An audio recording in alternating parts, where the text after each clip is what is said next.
welcome to Inside the Middle East this month, coming to you from Doha, the capital of Qatar. A tiny country, yes, but in the world of arts and culture, Qatar is becoming a giant.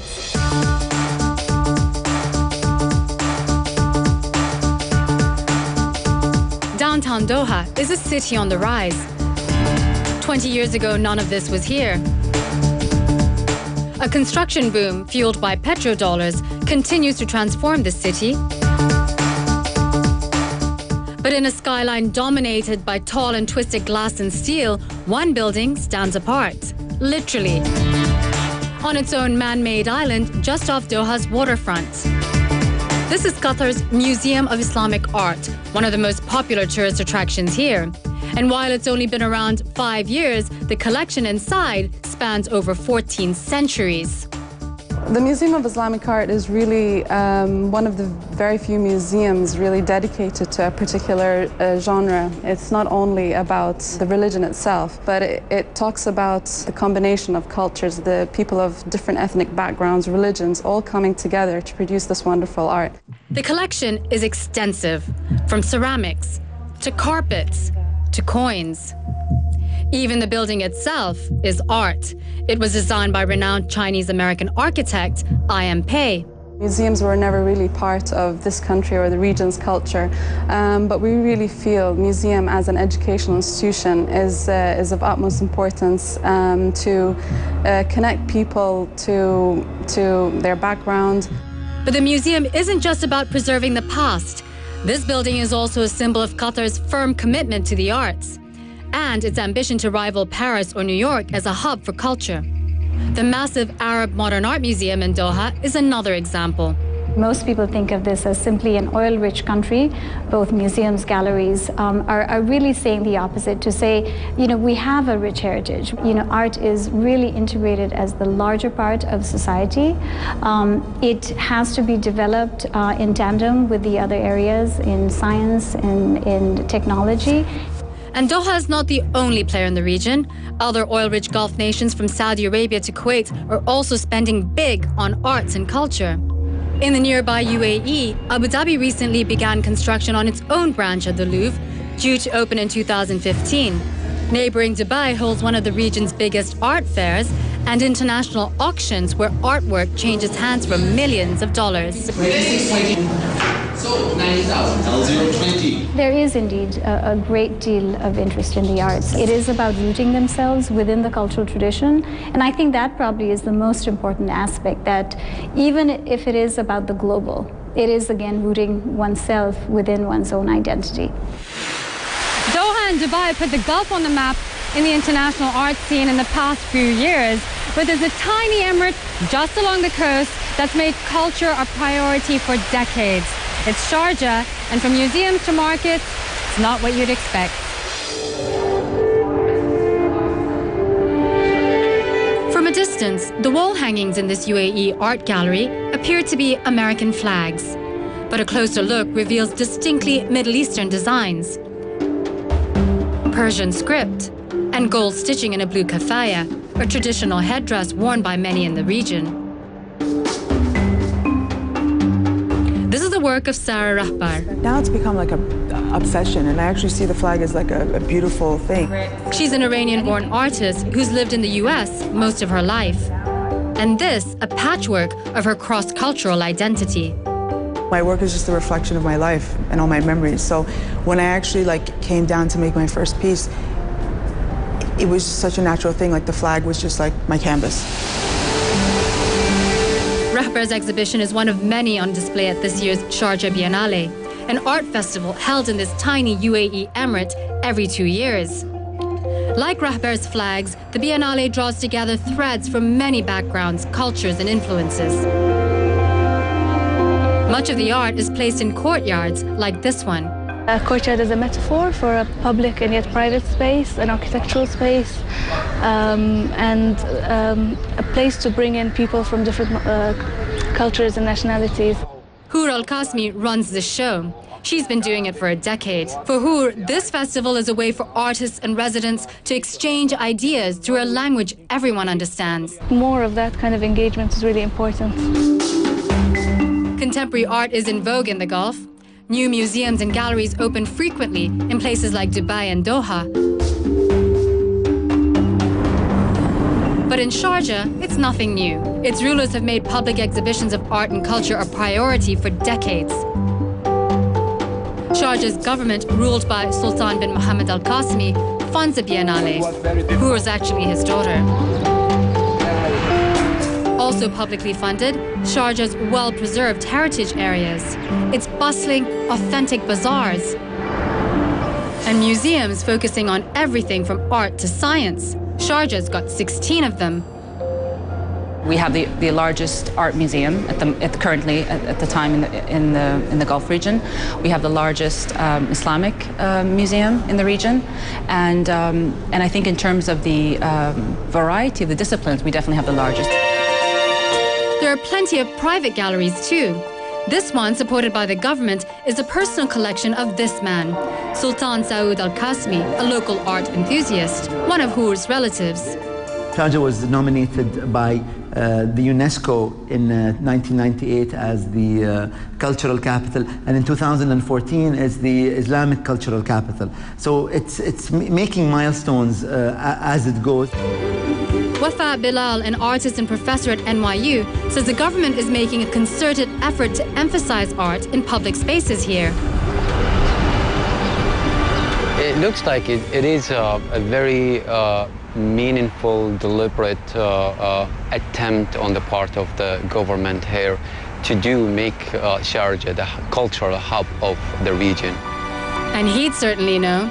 An artist himself, Bilal was recently commissioned by a government-sponsored gallery to do this piece, an interactive sculpture celebrating the Arab contribution to optics.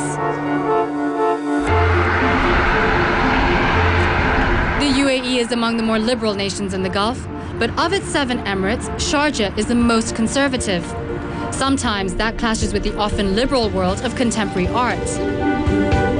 At the last Biennale, an art installation was taken down following a public outcry that it contained sensitive language. The director was fired and the Biennale accused of censorship. I thought it would be nice for the students. Hur says it was simply a matter of law. I don't think that there are many restrictions. I think with any laws of different countries, there are restrictions in terms of the law, what you can or can't do. But outside of that, I think people are very open to discussions. She believes there are multiple points of view on display here, reflecting the richness that has developed in the contemporary art world of this small emirate.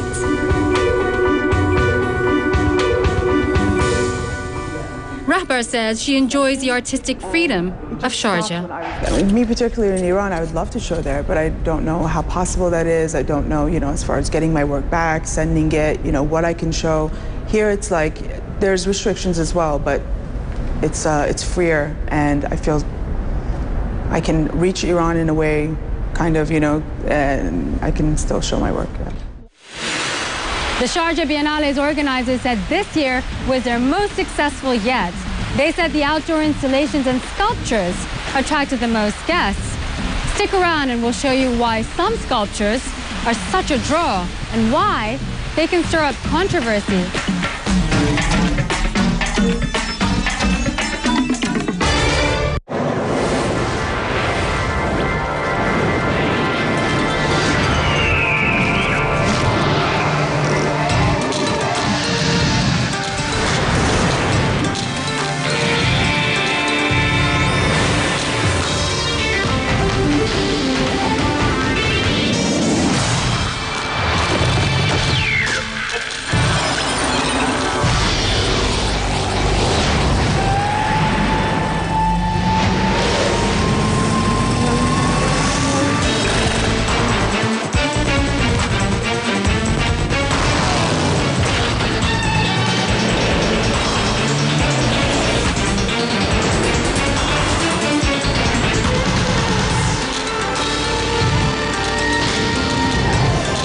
Perspectives, new ideas, new voices.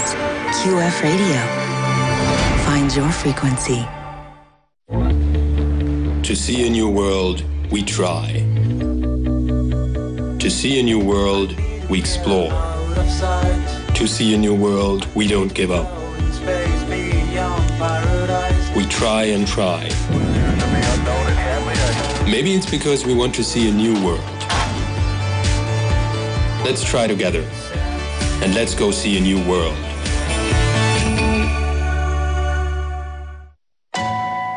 Weeknights on CNN. CNN News Center. Followed by Connect the World. Then Amanpour. It's your evening lineup. Weeknights on CNN.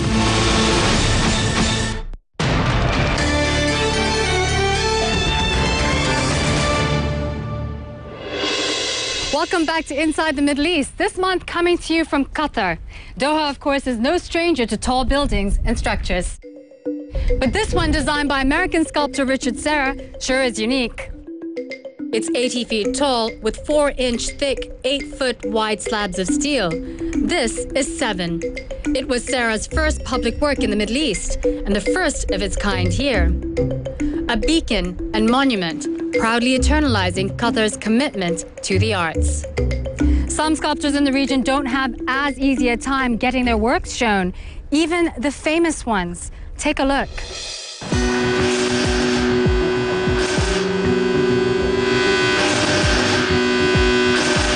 For Natik Al-Alusi, the art of sculpture isn't just a profession.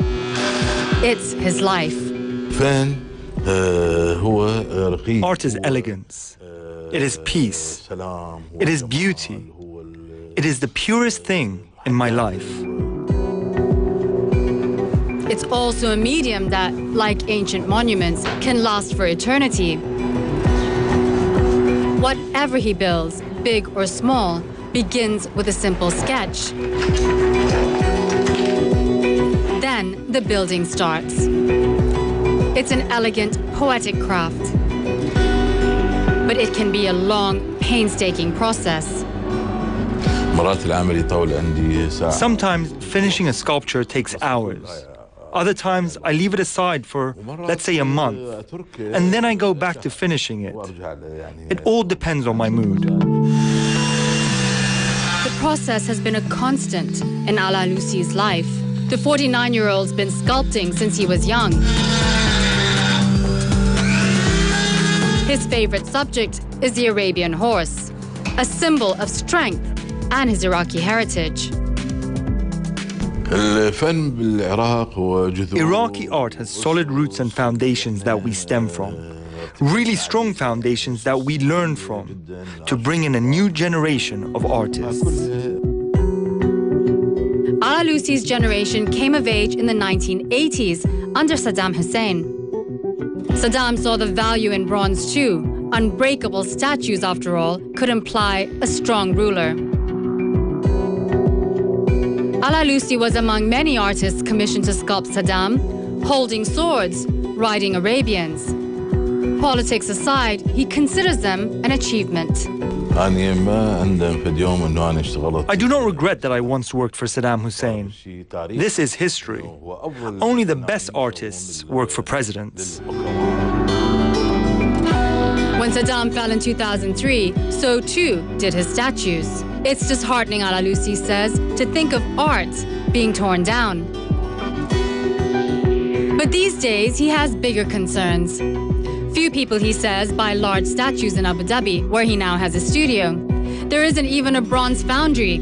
He has to mail molds 1,000 miles away to Egypt, and the bronze rarely survives the return journey intact.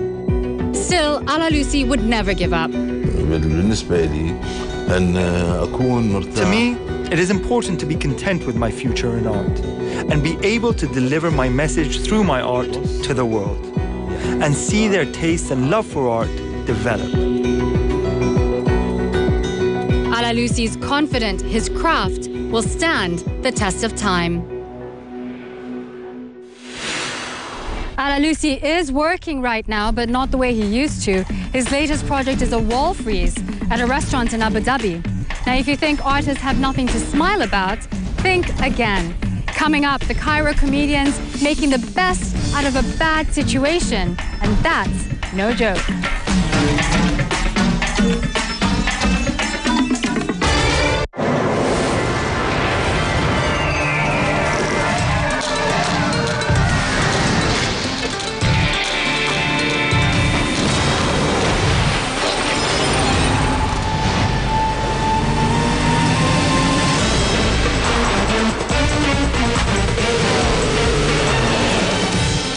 perspectives, new ideas, new voices. QF Radio. Find your frequency. To see a new world, we try. To see a new world, we explore. To see a new world, we don't give up. We try and try. Maybe it's because we want to see a new world. Let's try together, and let's go see a new world.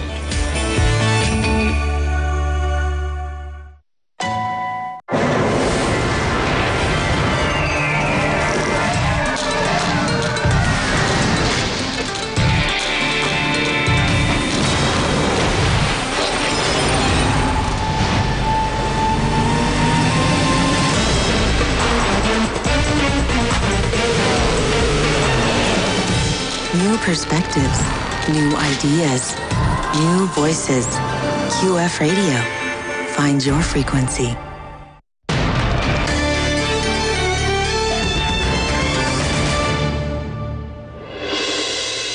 Welcome back to Inside the Middle East, coming to you from Doha. This month we're exploring the emerging contemporary art scene across the region, from paintings to sculptures, and yes, even the art of making people laugh.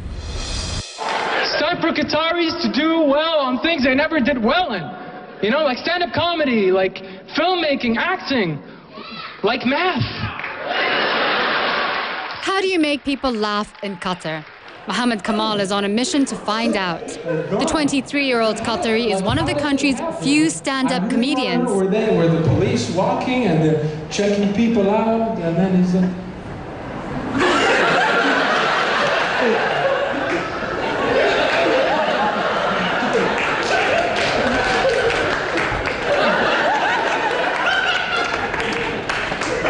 why? I have to do something.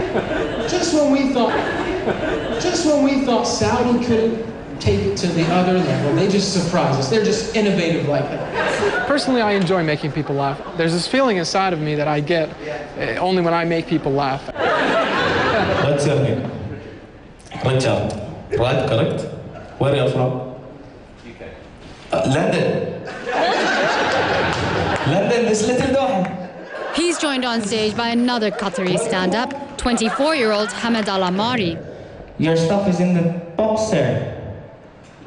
You tell me. The sofa. In the box. I buy one table.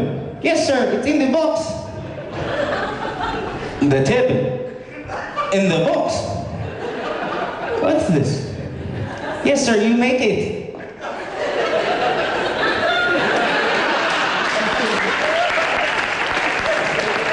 Okay. Give me 2 Indian and 1 Filipino. Comedy is their passion, but they both have day jobs. Hamad is a banker. Mohammed doesn't want to divulge too many details. I do have a day job, and I analyze some data. Mohammed started his stand-up 3 years ago. Since then, he's joined forces with other local comedians to perform once a month under the banner SUC, which stands for Stand-Up Comedy Qatar. For him and Hamad, it projects an alternative image of their country. To have other Qatari youngsters look up and say, hey, this is, we can do this. We're not, we don't have to be that stereotype. We don't have to always drive Land Cruisers and drink tea. Of course, in this conservative country, there are limits. It's an American art. We took it from the Americans, but we have reshaped it to adapt to our culture, society, and people. And we can't talk about any political joke, very political, or very sensitive topics. We can't talk about sexual topics or religious topics. She got the phone. She's like, "Who is here? Who is she? Who is low battery?" In 3 short years, these comedians are developing a cult following and leaving them laughing. As you can see, stand-up is a burgeoning art here in Doha, but not in Cairo. Comedy is nothing new for Egyptians, no matter what happens in the world, as Reza Sayed discovered. In a country where political factions are fighting, the economy is tanking, and the government can't seem to come up with any answers, one group of young Egyptians say, Live from Cairo, it's Friday night! It's the perfect time to make you laugh. Cue the music. We want to make people laugh. We want to forget about the current circumstances. Wear that like little beam of sunlight coming through the gray cloud, reminding people like, don't worry, like when this cloud passes, it'll be brighter. It'll be a happier time. The promise of brighter days comes from Hezbollah Comedy, Arabic for the comedy party. 20 bright and zany comics on a mission to establish Egypt's first comedy factory. Yeah, that's right. I want to put Egypt on the map. That's what I want to do. Good evening, everybody. Hezbollah Comedy was Hashim Al-Ghahri's idea. You guys having a good time? Yeah! Louder! I built this literally with zero capital. Like, it was out of nothing. A few years back, the aspiring comic and professional marketer thought, why not give Egyptian comics a place to perform and sharpen their skills? Is as equal. Like, we don't have to look at them and say, wow, they're from the States, they're amazing. You know, so what? So why can't I have my guys go across the Atlantic and put on a really good show? Why not do that? Why do we have to wait for them to come abroad when we can do the same? Please put your hands together for the lovely Miss Toad. Hashim and a few pals put their savings together, then put on their first show in 2009. Then came the branding and marketing through social media. Then came more shows. The second that paper was signed, I was like, hello! Hezbollah Comedy soon had a following. Gradually, as you see it happen, you're like, oh, it's coming to life. Years from now, white people are going to come and do this. Young, aspiring comics joined the movement. Dentist Rami Barai started a second career in stand-up. And that's how Gay Marriage came. All right, thank you guys. Do that. The second I hit that stage and I heard the roar of the crowd, I knew, oh yeah, I'm going to be doing this again. Just a little louder. Noha Kato was the group's first female comic. My mom was excited for no reason. She's a little bit too excited. It's in a level where, Mom, just please stop doing that. She comes up like in the middle of the night, it's like, I have a joke. When they didn't play shows, the group set up comedy labs to teach newcomers how to deliver a good joke. It's the way you pause.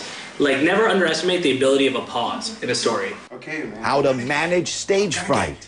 Relax, like do it a couple times, relax. But like, if you move around, it's just going, the jokes are gonna keep flying over us because we're just trying to, like, you just don't. We're not the funniest people in the world, but it's just the experience that has put us in the fortunate position to give them advice and tell them, well, these are our mistakes, and here's what you can do to avoid what we did.